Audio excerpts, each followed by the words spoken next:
Very good morning everyone. आज हम एक यूनिक चैप्टर पढ़ने वाले हैं।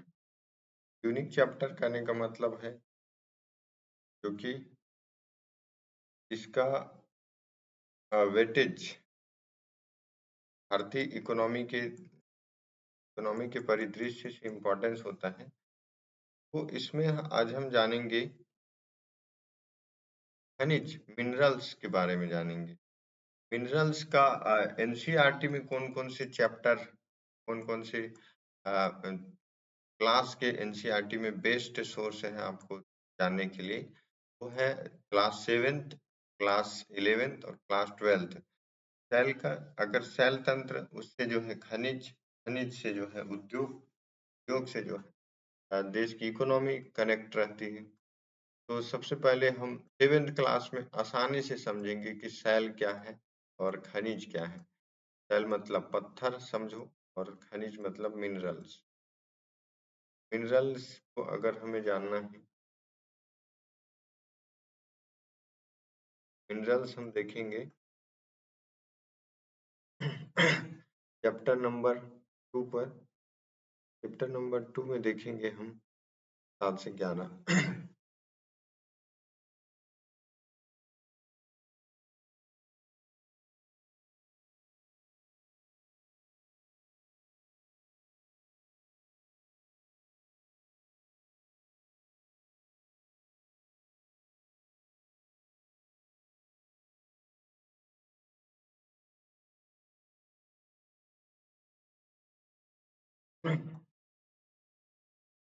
ये सारे आज एक ही क्लास में जो है सारे एनसीईआरटी का वे सारे चैप्टर जो हमारे लिए इम्पोर्टेंस हो, हमें प्रिपेयर करना चाहिए पॉइंट एग्जाम के पॉइंट ऑफ व्यू से। वे सारे चैप्टर आज हम डिस्कस करेंगे, सारे क्वेश्चनों को देखेंगे जो अब तक पूछे गए हैं। दोस्तों, ऐसे छोटे-छोटे फैक्ट के रूप में या फिर इसको हम ऐसे चैप्टर को ध्यान नहीं देते हैं और हमसे जो है जब क्वेश्चन हम करते हैं, क्वेश्चन हमसे डील नहीं होते और उसको हम सॉल्व नहीं कर पाते, ये हमें फैक्ट लगता है। अब ये चीजें आसानी से हमें मिली रहती है, फिर भी हम इसको सॉल्व नहीं कर पाते, जबकि एकदम आसान भाषा में एनसीईआरटी सब।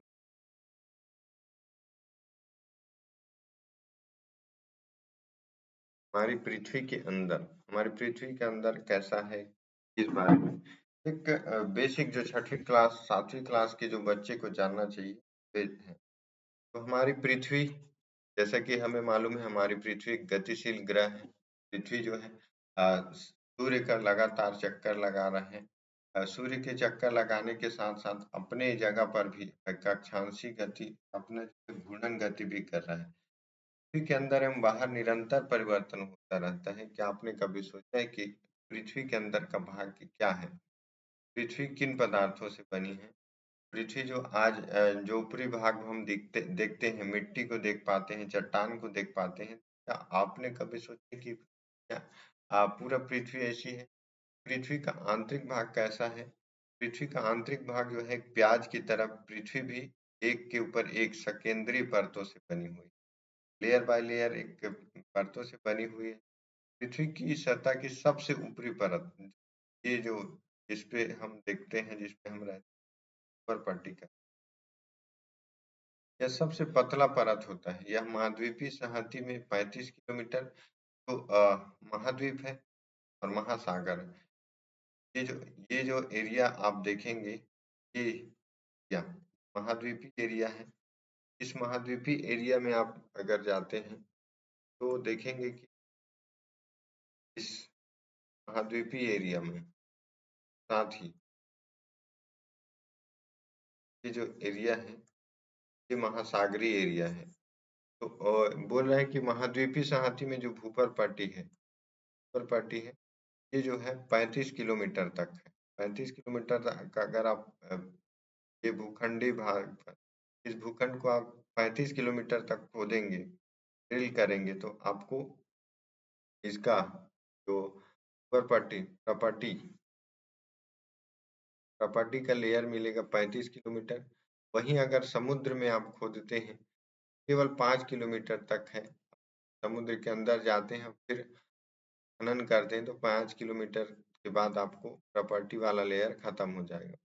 महाद्वीपीय संहति का मुख्य रूप से सिलिका और एल्यूमिना जैसे खनिजों से बना हुआ है। रेत और एल्यूमिनियम, सिलिका मतलब रेत और एल्यूमिना, इसीलिए इसको सीएल कहा जाता है। सीएल एल्यूमिना से कहा जाता है। महासागर, महासागर की प्रॉपर्टी जो है मुख्यतः सिलिका और मैग्नीशियम से। तो एल्यूमिना सीएल जो है जो महाद्वीपीय है, महाद्वीप का जो प्रॉपर्टी वाला भाग है, ये वाला प्रॉपर्टी वाला जो भाग है ये बना है सीएल से। सीएल, सीएल मतलब ये हो सकता है, सीएल को आप लिंक कर सकते हैं सिलिका और एल्यूमिनियम, एल्यूमिना से। वहीं महासागरी वाली जो भाग है, ये महासागर है, ये महासागर का जो भाग ये बना है, महासागर का ऊपरी भाग, महासागर का ऊपरी भाग सीमे सीमे से बना है, जिसको जिसको बोलते हैं सिलिका और मैग्नीशियम की बनी है। ये महासागर का ऊपरी भाग जो है सीएल कहलाता है, जो सिलिका और एल्यूमिनियम से बना है, जबकि महासागर का भाग सीमे कहलाता है, जो सिलिका और मैग्नीशियम से। शुरुआती भाग में दोनों में सिलिका मतलब रेत पाया जाएगा, लेकिन महाद्वीप में पाया जाएगा एल्यूमिना, और महासागरीय भाग में पाया जाएगा मैग्नीशियम। प्रॉपर्टी के ठीक नीचे मेटल पाया जाता है। प्रॉपर्टी के ठीक नीचे जो है मेटल पाया जाता है। ये ये जो लेयर है, पहले प्रॉपर्टी के बाद लेयर के नीचे जो है मेटल पाया जाता है। और मेटल मेटल जो है प्रॉपर्टी के नीचे जो 2900 किलोमीटर की गहराई तक फैला रहता है। तो पहले जो है प्रॉपर्टी से केवल जो है 35 किलोमीटर तक पाया जाता था, जबकि जबकि जो है मेटल मेटल 2900 किलोमीटर तक। 2900 इसकी आंतरिक परत क्रोड कहलाता है। और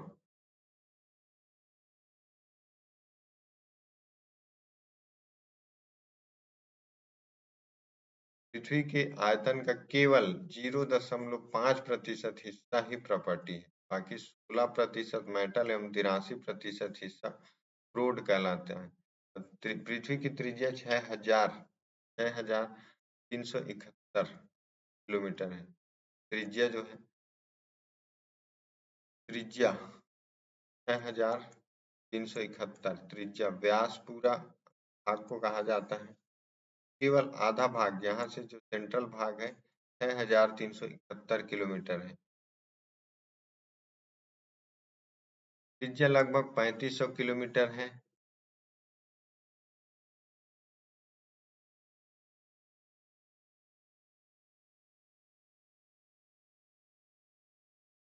दोस्त, ये जो है लोड होने में थोड़ा स्लो हो रहा है। पृथ्वी के नीचे ठीक नीचे मेटल जो कि 2900 किलोमीटर, और मेटल का आंतरिक भाग जो है क्रोड कहलाता है, और बाहरी भाग समझ लीजिए प्रॉपर्टी कहलाता है।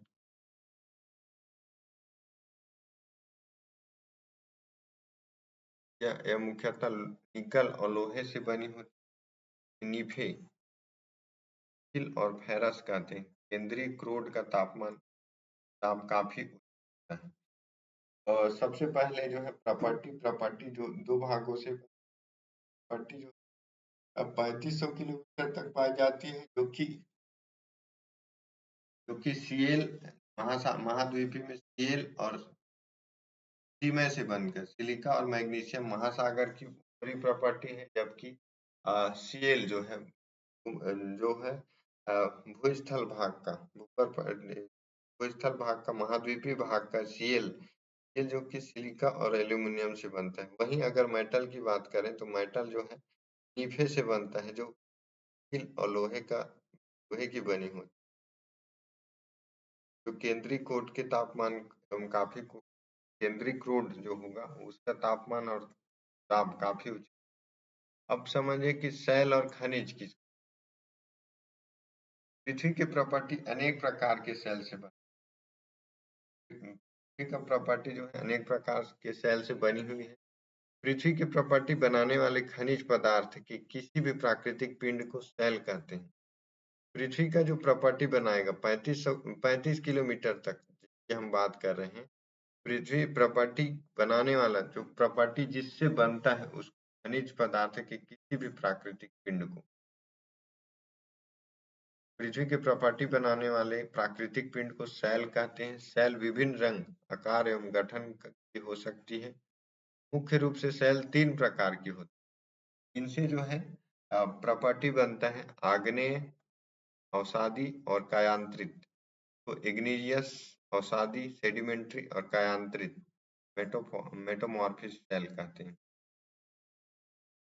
द्रवित मैग्मा ठंडा होकर ठोस हो जाता है, जो ज्वालामुखी है। ज्वालामुखी बाहर आता है, द्रव रूप में होता है, फिर ठंडा होकर ठोस रूप में। ज्वाला जो है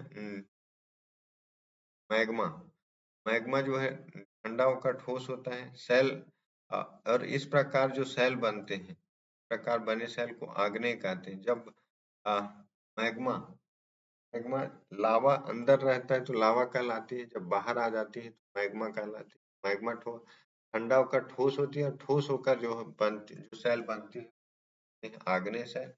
ये प्राथमिक सेल भी कहा जाता है। आग्नेय सेल 2 प्रकार के होते हैं, अंतर्भेदी और बहिर्भेदी। ज्वालामुखी से क्या आप ज्वालामुखी से निकलने वाले लावा की कल्पना कर सकते हैं? वास्तव में आग की तरह लाल द्रवित मैग्मा ही लावा है। सॉरी, जो मैग्मा जो है लाल रहता है, द्रवित तो लिक्विड फॉर्म में होता है। लिक्विड फॉर्म में बाहर निकलती है, उसको ही जो है लावा कहते हैं, उसे ही मैग्मा भी कहते हैं। आग की तरह मैग्मा ही लावा है, वह पृथ्वी के आंतरिक भाग से निकलकर सतह पर आती है। जब द्रवित लावा पृथ्वी के अंदर सतह पर है तब तेजी से ठंडा होकर ठोस हो जाता है। प्रॉपर्टी के इस प्रकार से बने सेल को बहिर्भेदी सेल कहते हैं। जब द्रवित लावा पृथ्वी की सतह पर आता है, जब द्रवित जो लिक्विड है, लिक्विड ये पृथ्वी है और ये जो लावा है ये पृथ्वी के बाहर जब आता है तब इसे बहिर्भेदी आग्नेय सेल कहते हैं। की संरचना बहुत महीन दानों वाली होती है। उदाहरण के लिए बेसाल्ट, जो बाहर आएगी वे एकदम बारीक होगी, जैसे कि बेसाल्ट है। दक्कन पठार बेसाल्ट शैलों से ही बना है। द्रवित मैग्मा कभी-कभी भूपर पट्टी के अंदर ही, ये भूपर पट्टी के अंदर ही जो है अंदर ही ठंडा हो जाता है और इस प्रकार ठोस सेलों के अंतर्भेदी सेल के अंदर ही रह जाती है। धीरे-धीरे ठंडा होने के कारण बड़े दानों का रूप ले लेती है। ग्रेनाइट ऐसे ही सेल का उदाहरण है। जैसे लेस, दही, मलाई का दानों का चूर्ण बनाने के लिए जिन अपघर्षण पत्थरों का उपयोग होता है वे ग्रेनाइट कहलाते हैं। तो जो महीन कण हो वे जो है बेसाल्ट कहलाते हैं। दक्षिण दक्कन का पठार जो भारत के दक्षिणी पठार है, वे जो है बेसाल्ट शैलों का उदाहरण है। वहीं अगर मैग्मा अंदर में ही ठंडा हो जाए, जिससे अंतर्भेदी आग्नेय सेल कहते हैं, ऐसे को जो है बड़े दानों का रूप ले लेती है। ग्रेनाइट ऐसे ही सेल का उदाहरण है। सेल लुढ़क कर, चटक कर और एक दूसरे टकरा कर एक छोटे-छोटे टुकड़ों में टूट जाती है। जब सेल बाहर आती है तो ठोस होती है। इस पर दाब के प्रभाव से छोटे-छोटे टुकड़ों में बढ़ जाती है। ये जो है इन छोटे कणों को अवसाद कहते हैं। ये अवसाद हवा, जल आदि के द्वारा एक दूसरे स्थान से पहुंचाकर एक स्थान पर पहुंचाकर जमा कर दिए जाते हैं। ये अदृढ़ अवसाद बनकर और कठोर होकर सेल की परत बनाते हैं। इस प्रकार की सेलों को अवसादी सेल कहते हैं। उदाहरण के लिए बलुआ पत्थर रेत के दानों से बनता है। बलुआ पत्थर जो बलुआ पत्थर रेत के दानों से बनता है। इन सेलों में पौधों, जानवरों एवं अन्य सूक्ष्म जीवों जो इन सेलों पर रहे हैं के जीवाश्म भी हो सकते हैं। आग्नेय एवं अवसादी सेल, जैसे कि सेलों में इन सेलों में जो आग्नेय सेल है, आग्नेय से अवसादी सेल है, आग्नेय सेल के टूटने अवसादी सेल बनता है। ये जो है उच्च ताप एवं दाब हवा, पानी बारिश के कारण जो है टूट जाता है और टूटकर एक स्थान पर इकट्ठा हो जाते हैं। छोटे टुकड़ों में टूटकर एक स्थान पर जमा कर दिए जाते हैं। अदृढ़ अवसाद दबकर कठोर होकर सैल की परत बनाते हैं। इस प्रकार सैल को अवसादी सैल कहते हैं। उदाहरण के लिए बलुआ पत्थर रेत के दानों से बनता है। बलुआ पत्थर जो है छोटे-छोटे रेत के दाने मिलकर एक बलुआ पत्थर बनाते हैं। इन सैल में पौधों, जानवरों एवं अन्य सूक्ष्म जीवों जो कभी इन सैल पर रहे हैं के जीवाश्म भी हो सकते हैं। आग्नेय सैल एवं अवसादी सैल उच्च ताप एवं दाब के कारण कायांतरित सैल में परिवर्तित हो जाते हैं। उदाहरण के लिए प्लेट, चूना पत्थर, संगमरमर। तो जो अवसादी चट्टान था, अवसादी छोटे-छोटे कंकड़ जो रेत के दानों से बलुआ पत्थर बना था। बलुआ पत्थर जो है और टूटकर ताप एवं दाब में टूटकर मिट्टी का रूप ले लेगी। कायांतरित कायांतरित कायांतरित सैल कहते हैं। उदाहरण के लिए चीनी मिट्टी मिट्टी में प्लेट व चूना पत्थर संगमरमर में परिवर्तित हो।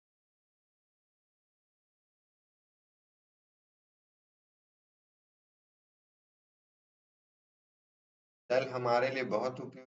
कठोर सेलों का उपयोग सड़क, घर एवं इमारत बनाने के लिए किया जाता है। आप पत्थरों का उपयोग कई खेलों में करते हैं। उदाहरण के लिए सात पत्थर, चिबिड्डी, टापू या किटकिट पिड्ढी कितकित हम खेलते थे।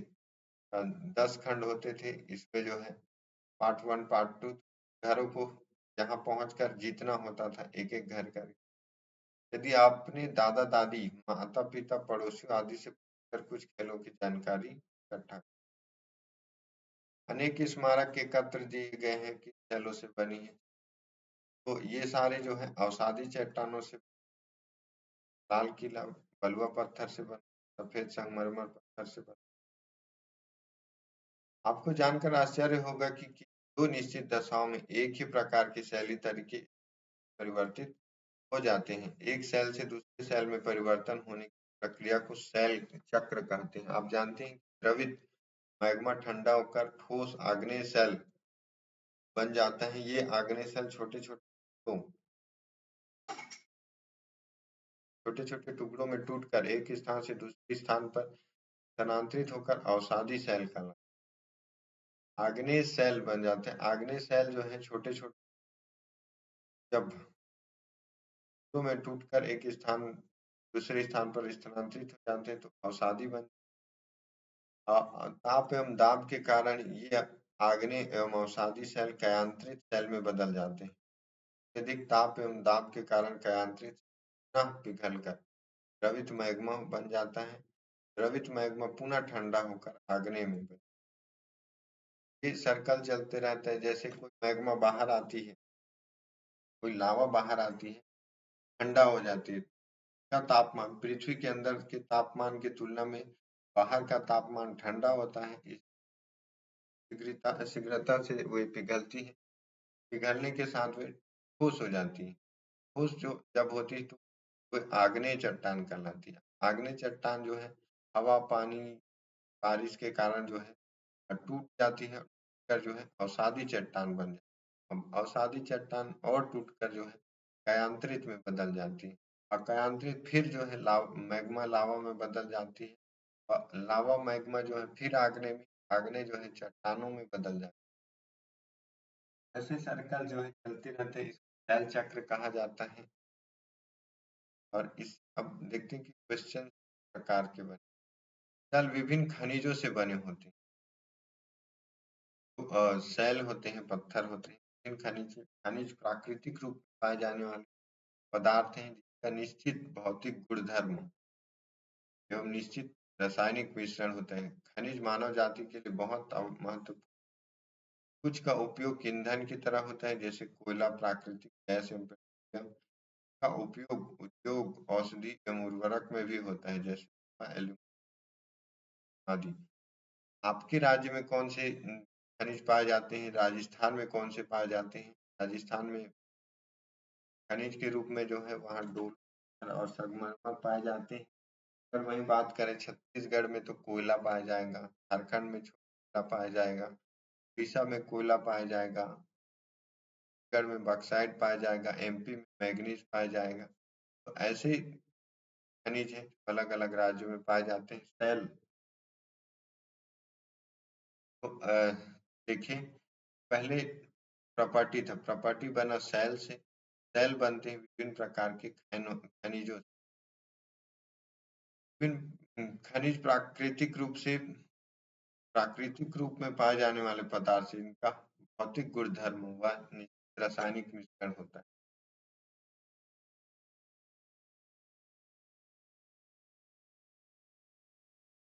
कुछ क्वेश्चन है, प्रैक्टिस क्वेश्चन। पृथ्वी की 3 परतें क्या हैं? प्रॉपर्टी के बाद जो है मेटल, मेटल के बाद क्रूड। सेल क्या है? सेल ऊपरी पत्थर, सेल जिनसे जो है प्रॉपर्टी बनती है, और सेल जो है खनिजों से मिलकर बना होता है। 3 प्रकार के सेलों के नाम बताएं। 3 प्रकार के सेल कौन कौन? एक जो है आग्नेय, चौसादी, फिर कायांतरित। बहिर्वेदी और अंतर्वेदी सेलों का निर्माण जो अंदर में ही रह जाए अंतर्वेदी, बाहर आ जाए वो बाहर। सेल चक्र जो अवसादी आग्नेय कायांतरित टाइप से सर्कल चलता रहे, सेल चक्र कहते हैं। सेलों का घर बनाने में, औषधि उपयोग में, इन सारे उपयोग में कायांतरिक सेल क्या है? जो कर अवसादी चट्टान जो है, अवसादी चट्टान टूटने से जो बनता है उसको कायांतरित चट्टान, जिस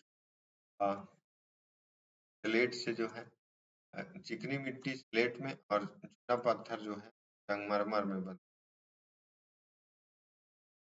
द्रवित मैग्मा से बनी आग्नेय की सबसे भीतरी परत कोड कहलाती है। सोना, पेट्रोलियम, कोयला किसकी उदाहरण है? खनिज।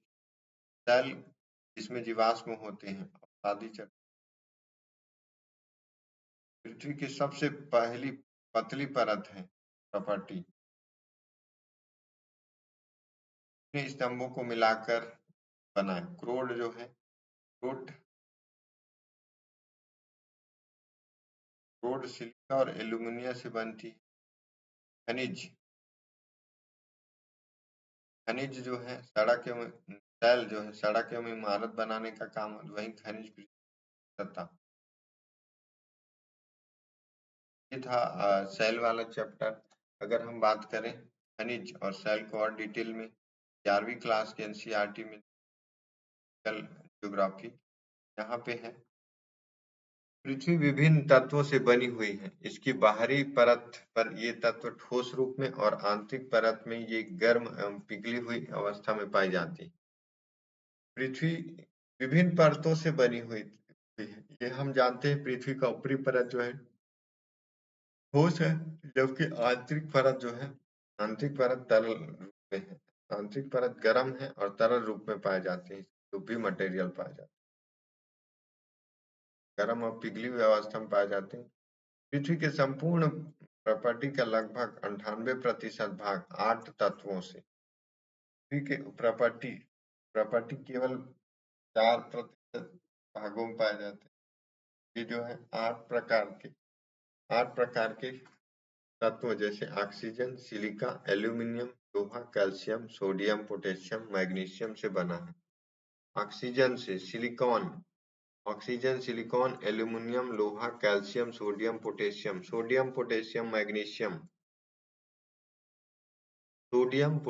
मैग्नीशियम, सिलिकॉन, ऑक्सीजन और लोहा कैल्शियम से बनी हुई तथा शेष भाग titanium, hydrogen, phosphorus, manganese, sulphur, carbon, nickel अन्य भागों से। 98 भाग में जो है ऑक्सीजन, सिलिकॉन, एल्यूमिनियम, लोहा, कैल्शियम, सोडियम, एल्यूमिनियम एल्यूमिनियम का कैल्शियम, सोडियम, पोटेशियम, मैग्नीशियम, लोहा ऑक्सीजन से बना हुआ है 8%। 2% टाइटेनियम टाइटेनियम जो अभी पाया गया है, titanium hydrogen, phosphorus, manganese, sulphur, carbon, nickel अन्य पदार्थों से बनी हुई।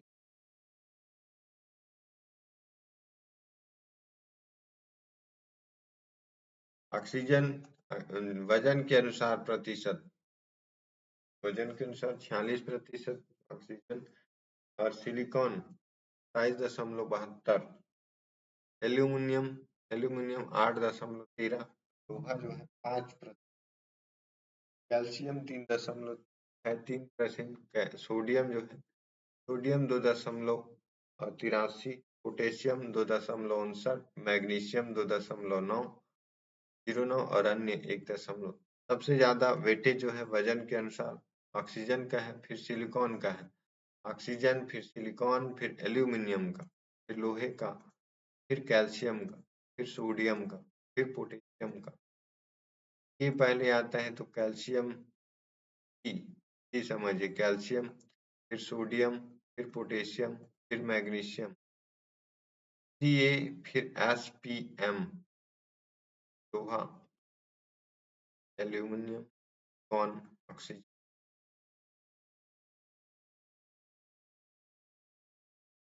ऊपर पट्टी पर पाए जाने वाले तत्व प्राय अलग अलग नहीं मिलते, बल्कि एक दूसरे के साथ तत्वों के साथ जो है एक दूसरे के तत्वों के साथ मिलकर विभिन्न पदार्थों का निर्माण करते हैं। पदार्थों को खनिज नाम दिया गया है। खनिज स्थलमंडल का निर्माण करने वाले तत्वों की अत्यंत कम है, लेकिन यद्यपि स्थलमंडल का निर्माण करने वाले तत्वों की संख्या अत्यंत कम है, लेकिन आपस में इनका संयोजन विभिन्न तरीकों से होता है, जिससे खनिजों की अनेक किस्म बनती है। ऊपर पट्टी के कम से कम 200 प्रकार के खनिजों को पहचाना गया है। 2000 प्रकार के खनिज के नाम दिया गया है, लेकिन इनमें सामान्यतः उपलब्ध लगभग सभी पदार्थ प्रमुख खनिजों से संबंधित होते हैं, जिन शैलों का निर्माण करने वाले खनिज माना गया है।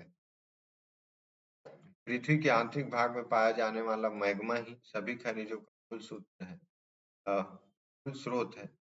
पाया जाने वाला मैग्मा, अंदर में जो पाए जाते हैं मैग्मा, वे जो है सभी खनिजों का मूल स्रोत है। मैग्मा के ठंडे होने पर मैग्मा ठंडा होकर ठोस रूप ले लेती है। जब वो ठोस रूप लेती है तो जब बाहर आ जाती है तो बेसाल्ट, और जब अंदर ही रहती है तो ग्रेनाइट कहलाती है। भौतिक विशेषताओं और स्वभाव के आधार पर प्रमुख खनिजों की संक्षिप्त जानकारी। भौतिक विशेषता क्या है? क्रिस्टली का बाहरी रूप, क्रिस्टल का अणुओं की आंतरिक व्यवस्था तय होती है। घनाकार, अष्टभुजाकार, षटभुजाकार, प्रिज्म आदि। विदलन, सापेक्षिक रूप से समतल समतल सतह बनाने के लिए निश्चित दिशा में टूटने की प्रवृत्ति। अणुओं की आंतरिक व्यवस्था का परिणाम एक या कई दिशा में एक दूसरे से कोई भी कोण बनाकर टूट सकते हैं। विभंजन, अणुओं की आंतरिक व्यवस्था इतनी जटिल होती है कि अणुओं का कोई तल नहीं होता। क्रिस्टल विदलन तल के अनुसार नहीं, बल्कि अनियमित रूप से टूट जाता है। तो क्रिस्टल का बाहरी रूप होता है विदलन। विदलन सापेक्षिक रूप से समतल सतह बनाने के लिए निश्चित दिशा में टूटने की प्रवृत्ति। अणुओं की आंतरिक व्यवस्था का परिणाम एक दिशा या कई दिशा में एक दूसरे से कोई भी कोण बनाकर टूट सकते हैं। अणुओं का आंतरिक व्यवस्था इतनी जटिल होती है कि अणुओं का कोई तल नहीं होता। क्रिस्टल विदलन तल के अनुसार नहीं, बल्कि अनियमित होता है।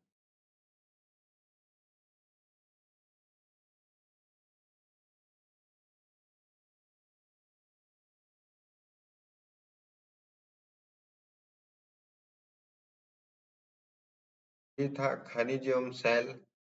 क्या होता है ये समझ गए हम। खनिज, शैल। और डिटेल में जानने के लिए जस्ट वेट करना।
ये था ये है खनिज और सेल जो किया था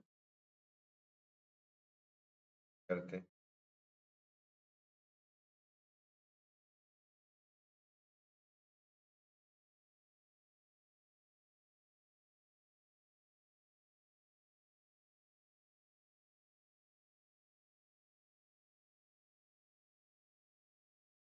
फिजिकल प्रॉपर्टी विभंजन अणुओं का पढ़े थे। फिजिकल प्रॉपर्टी उसके बाद जो है क्या होंगे खनिजों का चमक होगा, रंग के बिना किसी पदार्थ की चमक, और प्रत्येक खनिज की अपनी चमक होती है, रंग होती है। धारियां होंगी, आकृतियां होंगी, पारदर्शिता होगी, संरचना होगा, कठोरता होगा, अपेक्षित भार होगा। खनिजों के क्रिस्टल बनने लगते हैं और इस प्रक्रिया में जैसे जैसे मैग्मा ठंडा होकर ठोस सेल बनता है, खनिजों की क्रमबद्ध श्रृंखला का निर्माण होने लगता है।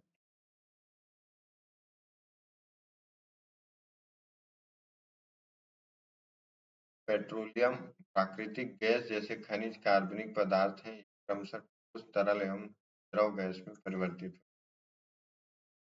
आ, कुछ मुख्य खनिज एवं उनकी विशेषताएं। फेल्डस्पर, सिलिकॉन एवं ऑक्सीजन। सिलिकॉन तथा ऑक्सीजन सभी फेल्डस्परों में उपस्थित होते हैं, जबकि सोडियम, पोटेशियम, कैल्शियम, एल्यूमिनियम आदि भिन्न भिन्न फेल्डस्पर में शामिल होते हैं। सिलिकॉन और रेत, ऑक्सीजन और सिलिकॉन जो है, सिलिकॉन जो एक सभी फेल्डस्परों में उपस्थित होते हैं, जबकि सोडियम, पोटेशियम, कैल्शियम, एल्यूमिनियम आदि तत्व फेल्डस्पर फेल्डस्पर में शामिल हैं। पृथ्वी की प्रॉपर्टी का आधा भाग फेल्डस्पर से बना हुआ है। इसका रंग हल्का क्रीम से हल्का गुलाबी तक होता है। चीनी मिट्टी के बर्तन तथा कांच बनाने के काम इसका उपयोग। क्वार्टजाइट, क्वार्टजाइट जो है ये रेत तथा ग्रेनाइट का प्रमुख, इसमें सिलिका होता है। यह कठोर खनिज है, पानी में सर्वथा अघुलनशील होता है। यह श्वेत एवं रंगहीन होता है तथा इसका उपयोग रेडियो एवं रडार में होता है। ग्रेनाइट का एक महत्वपूर्ण घटक है। क्वार्टजाइट जो है ग्रेनाइट का एक महत्वपूर्ण घटक है। सिलिका का होता है, सिलिका होता है कठोर खनिज होता है। क्वार्टजाइट में पानी में सर्वथा अघुलनशील, श्वेत एवं रंगहीन होता है तथा इसका उपयोग रेडियो एवं रडार में होता है।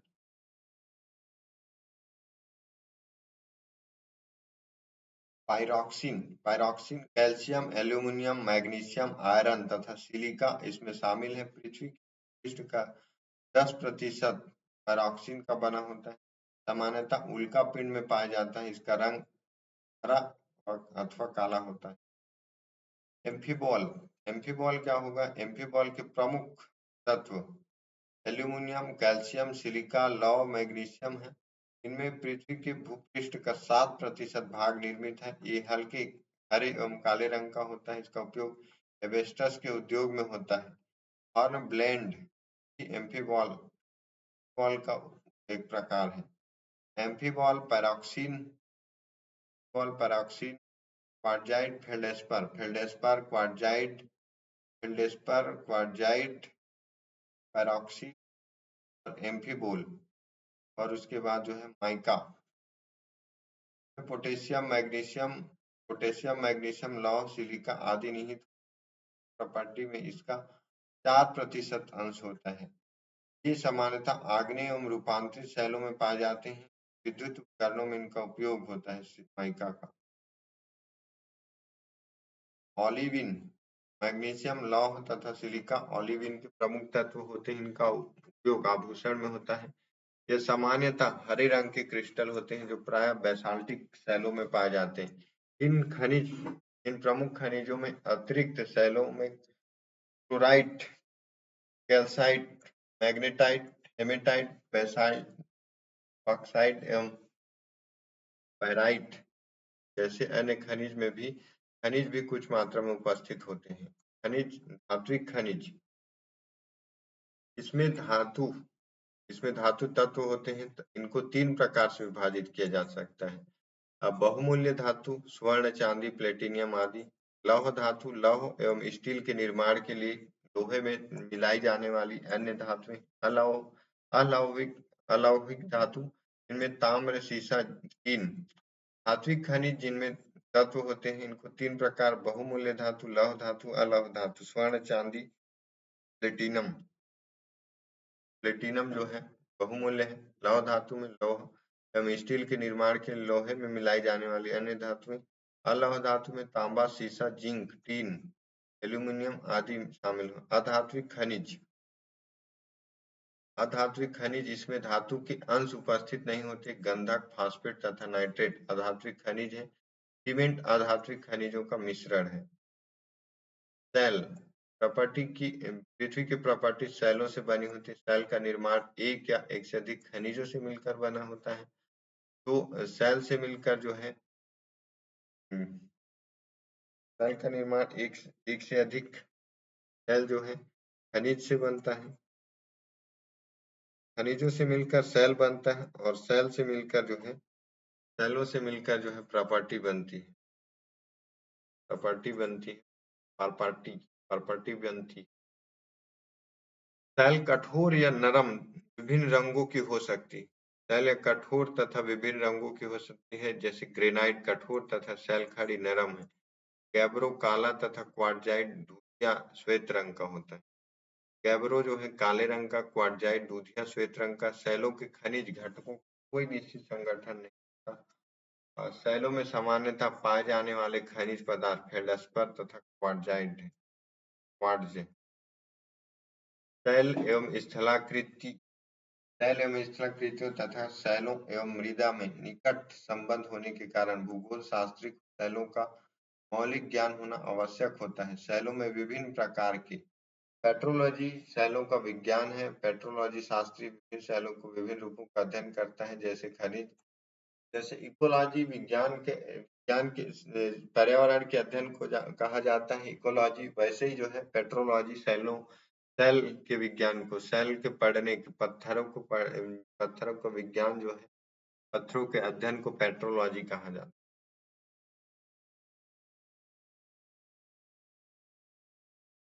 सेल जो है 3 प्रकार के होते हैं, जिनकी उत्पत्ति के आधार पर 3 समूह में आग्नेय सेल मैग्मा तथा लावा से घनीभूत अवसादी बहिर्जनित प्रक्रियाओं द्वारा सेलों के अंशों में निक्षेपण तथा कायांतरित उपस्थित सेलों में पुनर्क्रिस्टलीकरण की प्रक्रिया।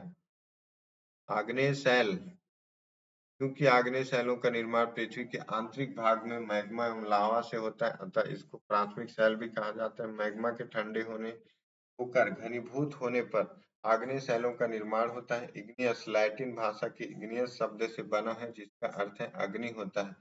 मैग्मा के विषय में तो आप पहले से ही जानते हैं। जब अपनी ऊपरगामी गति में मैग्मा ठंडा होकर ठोस बन जाता है तो आग्नेय सेल कहलाता है।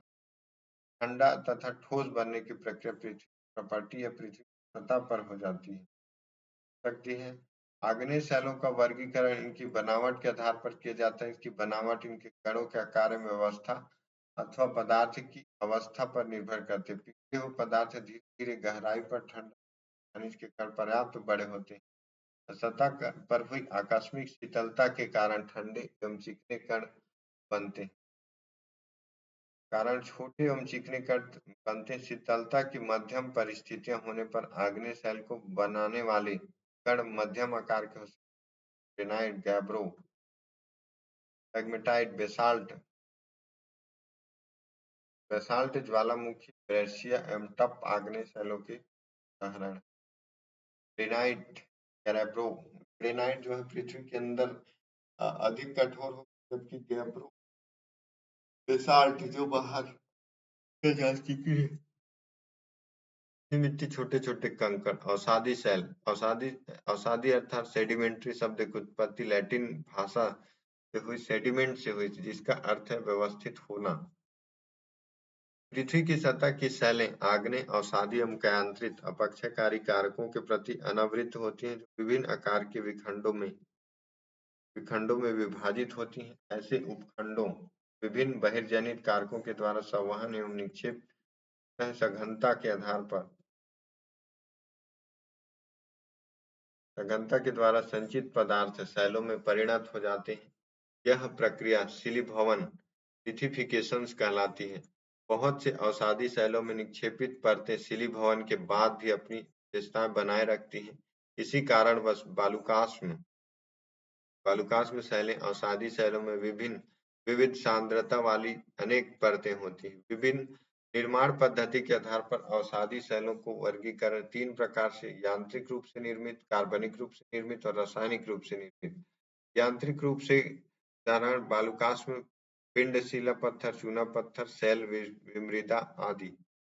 और कार्बनिक रूप से उदाहरण गिजराइट, खड़िया, चूना पत्थर, कोयला आदि तथा रासायनिक रूप से निर्मित उदाहरण श्रृंगी प्रस्तर, चूना पत्थर, लाइट पत्थर, पोटास। कयांत्रित सेल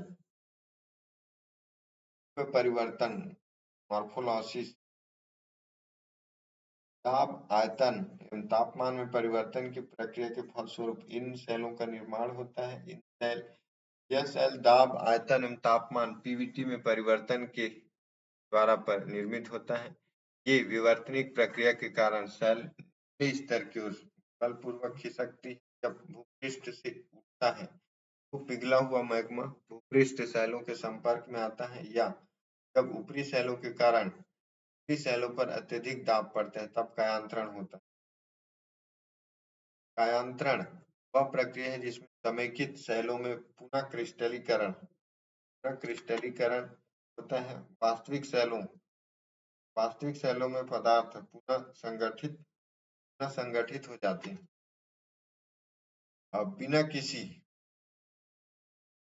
अब बिना किसी विशेष रासायनिक परिवर्तनों के टूटने एवं पीसने के कारण वास्तविक सेलों में यांत्रिकी व्यवधान एवं उनका पुनः संगठित होना गतिशील कायांतरित कहलाता है। ऊष्मीय कायांतरण के कारण सेलों के पदार्थों में रासायनिक परिवर्तन एवं पुनः क्रिस्टलीकरण होता है। ऊष्मीय कायांतरण 2 प्रकार के होते हैं, संपर्क कायांतरण एवं प्रादेशिक कायांतरण।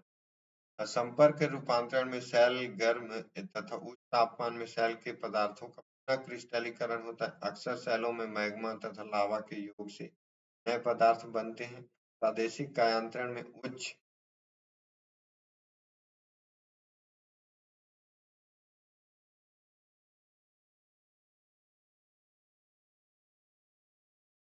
तापमान एवं दबाव अथवा इन दोनों के कारण सेल में विवर्तनिक दबाव के कारण विकृतियां आती हैं। सेलों में पुनः क्रिस्टलीकरण होता है। कायांतरण की प्रक्रिया में सेल के कुछ कण या खनिज सेलों या रेखाओं के रूप में व्यवस्थित हो जाते हैं। कायांतरित सेलों में खनिज अथवा कणों की इस व्यवस्था को पत्रण या रेखांकन कहते हैं। कभी-कभी खनिज या विभिन्न प्रकार के समूहों के कण पतली से मोटी सतह में इस प्रकार व्यवस्थित होते हैं कि वे हल्के एवं गहरे रंगों में दिखाई देते हैं। कायांतरित सेलों में ऐसी संरचनाओं को बैंडिंग कहते हैं तथा बैंडिंग प्रदर्शित करने वाले सेलों को बैंडेड सेल कहते हैं। कायांतरित होने वाले वास्तविक सेलों पर कायांतरित सेलों के प्रकार निर्भर करते हैं। कायांतरित सेल 2 प्रकार के प्रमुख वर्गीकृत की जा सकती है, पात्रित सेल तथा अपात्रित सेल। पट्टिताश्मी, ग्रेनाइट, साइनाइड, स्लेट, श्लिष्ट, संगमरमर पात्रित सेलों के कुछ उदाहरण हैं। शैली चक्र सेल अपने मूल से अधिक समय तक नहीं रहती है, बल्कि इसमें परिवर्तन होते रहते हैं। सेल चक्र एक सतत प्रक्रिया होती है जिसमें पुरानी सेल परिवर्तित होकर नवीन रूप आग्नेय सेल प्राथमिक सेल हैं तथा अन्य अवसादित एवं कायांतरित। इन प्राथमिक सेलों से निर्मित आग्नेय सेलों को कायांतरित सेलों में परिवर्तित किया जा सकता है। आग्नेय एवं कायांतरित सेलों से प्राप्त अंगों अवसादी सेलों का निर्माण होता है। अवसादी सेल से उपखंडों में परिवर्तित हो सकते हैं और ये उपखंड अवसादी सेलों के निर्माण का एक स्रोत हो सकते हैं। ये भूपृष्ठ सेलें अवसादी, आग्नेय, कायांतरित एवं अवसादी प्रत्यावर्तनों के द्वारा पृथ्वी के आंतरिक भाग के नीचे ओर जा सकती है। भूपृष्ठिक पत्रक के आंशिक अथवा पूर्ण भाग संस्करण पत्रक के क्षेत्र में अन्य पत्रक के नीचे चले जाते हैं तथा पृथ्वी के आंतरिक भाग में तापमान बढ़ने के कारण ये पिघलकर मैग्मा में परिवर्तित हो जाते हैं, जो आग्नेय शैलों के मूल स्रोत हैं। इसमें कुछ क्वेश्चन है। ग्रेनाइट के दो मुख्य घटक लोहा व निकेल। लोहा व निकेल, सिलिका व एल्यूमिनियम। सिलिका और एल्यूमिनियम और निकेल।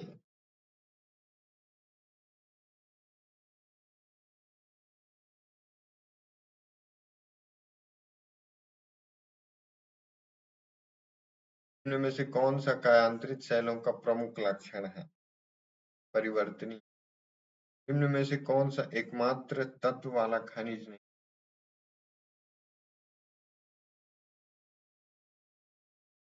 ग्रेफाइट। निम्न में से कौन सा कठोरतम खनिज है? सबसे कठोरतम जो है हीरा। कौन सी शैलें अवसादी नहीं है?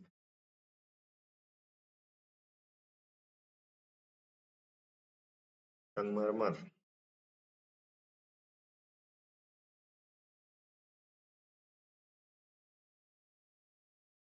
ये था 11वीं क्लास का एनसीईआरटी। इससे संबंधित क्वेश्चंस देख लेते हैं। संबंधित क्वेश्चन जो है 200।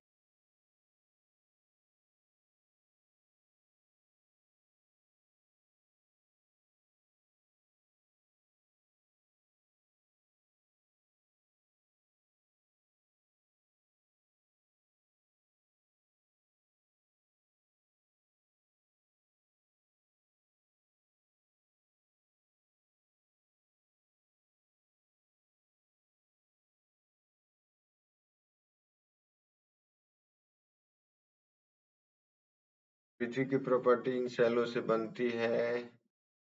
आग्नेय चट्टान, आग्नेय, अवसादी और फिर आंतरिक। तो आग्नेय सेल जो है, आग्नेय सेल चट्टानों में रूपांतरण सेल से बनी का उदाहरण है। ग्रेनाइट नीस का। आग्नेय सेल ग्रेनाइट में बेसाल्ट में बदलता है आग्नेय, और अवसादी जो है में चूना पत्थर से संगमरमर बदलता है। चाक एवं डोलोमाइट, बालू का पत्थर, कांग्लोमेरेट। अवसादी चट्टान जो है सेल प्लेट में बनता है, चूना पत्थर संगमरमर है। और उसके बाद जो है डोलोमाइट, बालू का पत्थर, कांग्लोमेरेट। रूपांतरित चट्टानों के पुनः रूपांतरण से बनी सेल के उदाहरण है स्लेट, हाइलाइट। हाइलाइट जो है सिस्ट में, फिर सर्पेंटाइन में। क्वेश्चन है परतदार चट्टानों के विषय में दिए गए निम्नलिखित। परतदार चट्टानें पृथ्वी की सतह पर जलीय तंत्र द्वारा निर्मित। परतदार चट्टानों के निर्माण में पूर्व विद्यमान चट्टानों का क्षरण सम्मिलित है। परतदार चट्टानों के में जीवाश्म होता है। परतदार चट्टानें परतों में ऑल आर करेक्ट है। परतदार चट्टानें या अवसादी चट्टानें होती हैं। चट्टानों के प्राप्त मलबे में जल में जमा होता है। इनमें जीवाश्म एवं वनस्पतियों के अंश पर्याप्त मात्रा में पृष्ठ पर फैली अवसादी सेलों के परतें तो पाई जाती हैं, अर्थात स्तरों में निक्षेपित है, परंतु ये सेल रवेदार नहीं। अतः चारों कथन से रूपांतरित चट्टानों की उत्पत्ति खाली स्थान आग्नेय एवं तलछटी तो रूपांतरित चट्टानों में रूप परिवर्तन के फलस्वरूप निर्मित होती है। मूल रूप में रूपांतरण शब्द से लिया गया जिसका अर्थ है रूप परिवर्तन। परतदार चट्टानें। अवसादी शैलों में निम्नलिखित में से कौन सा कथन सत्य है? ये शैलें संरचना में दाब पर परिवर्तन है। ये शैलें जो है स्तरों में निक्षेप। निम्न में से कौन सा रूपांतरित चट्टानों का उदाहरण नहीं है? ग्रेनाइट। ग्रेनाइट रूपांतरित चट्टानों का उदाहरण नहीं है। आग्नेय चट्टानों की